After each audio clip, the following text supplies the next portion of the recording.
Donc la première question, c'est comment faire la différence entre le don de prophétie et puis le ministère du prophète. Est-ce que quelqu'un qui reçoit un don de prophétie à l'église, qui dit ainsi par l'Éternel ou qui a une vision prophétique, peut considérer qu'il est prophète?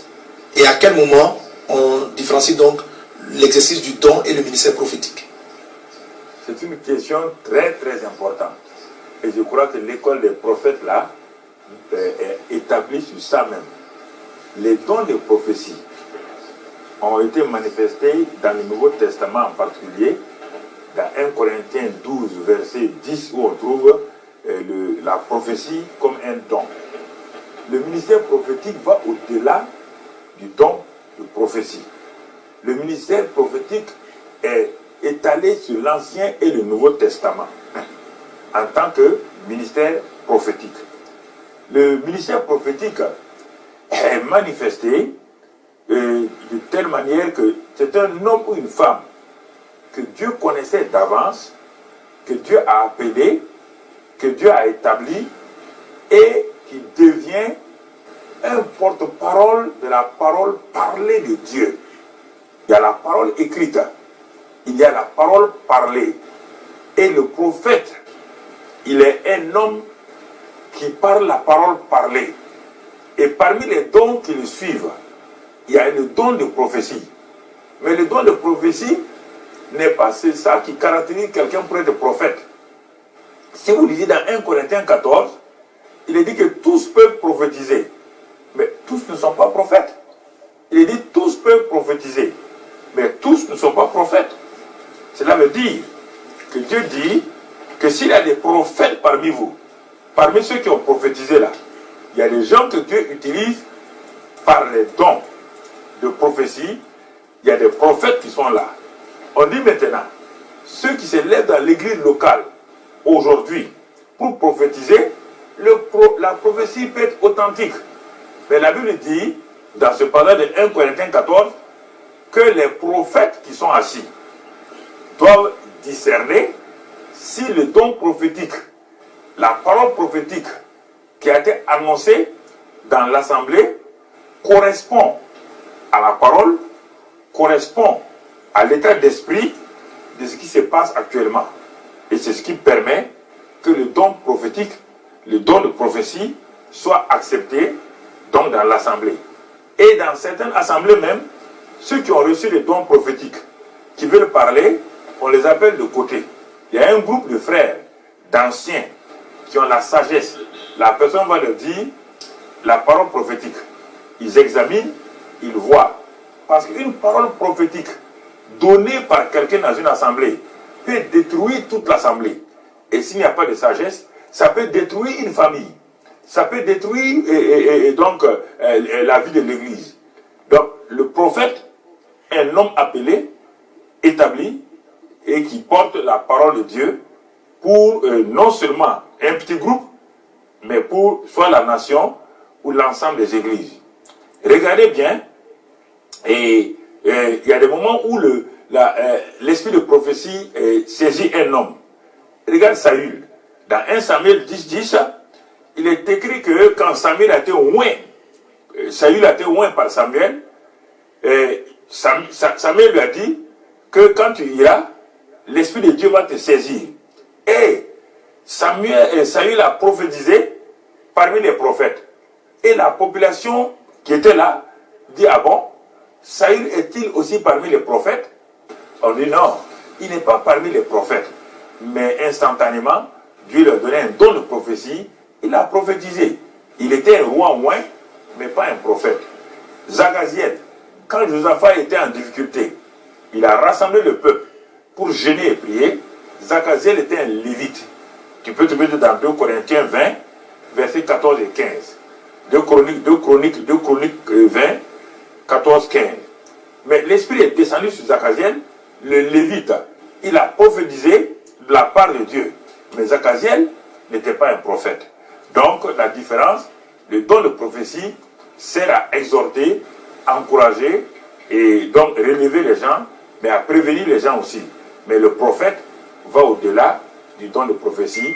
Le don de prophétie n'est qu'un don parmi les dons du prophète. Amen. Papa, je m'excuse, il y a une petite partie que peut-être je n'ai pas entendu, on a eu un petit problème technique, donc je ne sais pas si tu l'as dit à l'intérieur. Quels sont les dons, en dehors du don de la prophétie, quels sont les différents autres dons dans lesquels peut évoluer celui qui a le ministère du prophète? Ok, très bien. Parfois, le ministère prophétique peut commencer directement sur une personne, comme c'était le cas de Jérémie, et le cas de David et tout. Mais parfois, Dieu permet, comme le cas, par exemple, si je prends ton propre cas, pasteur Mohamed Sanogo. Je t'ai connu d'abord comme un évangéliste dans les rues d'Abidjan, qui impactait, qui avait un groupe qui te suivait, et qui allait de lieu en lieu, qui prêchait. Donc tu as commencé là, avec le ministère évangéliste. Dieu t'a donné des dons, des miracles, des signes et des prodiges. Après, j'ai découvert que Dieu t'a relevé et t'a élevé. En passant d'évangéliste, il a ajouté le ministère de pasteur, maintenant de berger, pour te permettre de connaître les cœurs des gens. Et là encore, Dieu va te donner un don d'enseignement. Et dans ce don d'enseignement-là, pour édifier les bergers, j'ai discerné, en allant prêcher chez toi, en écoutant tes messages, j'ai discerné que maintenant, tu n'es pas seulement pasteur, mais maintenant, Dieu t'a fait passer comme un enseignant. Alors, j'ai regardé évangéliste, pasteur, enseignant. Alors, je vois que lorsque ces trois-là sont réunis, il reste deux éléments principaux qui vont permettre maintenant à la personne d'établir. Et de cela, j'ai vu que brusquement, non seulement l'évangéliste, pasteur, enseignant, a commencé à implanter des églises, non seulement en Côte d'Ivoire et au-delà. Donc Dieu me dit, il dit ton petit là, il est apôtre maintenant.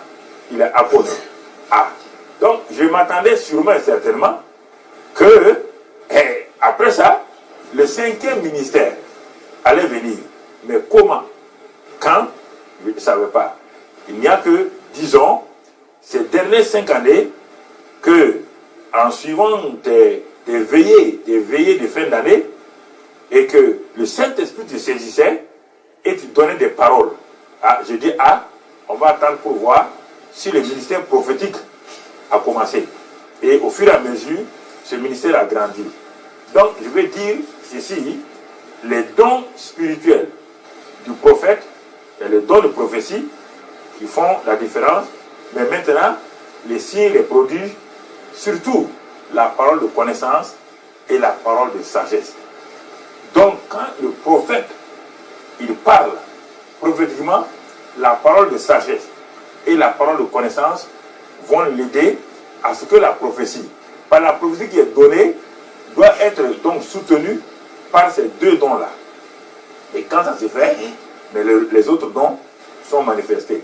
Un prophète manifeste tous les dons spirituels selon que Dieu donne. C'est pourquoi quand les gens se proclament prophète ou prophétesse, je ne vois que seulement les dons de prophétie. Non, ils ne sont pas prophètes ni prophétesses. Ils sont en train de manifester les dons de prophétie. Ils n'ont qu'à rester tranquilles. N'importe qui peut donner le don de prophétie. Même l'ânesse de Balaam a prophétisé. Mais elle n'est jamais devenue prophétesse. Il faut faire attention. Voilà les signes du ministère prophétique. Tous les signes sont là. Tous les dons sont là. Mais de plus en plus, quand je vais arriver à la voix prophétique, je vais vous dire ce qu'il en est exactement.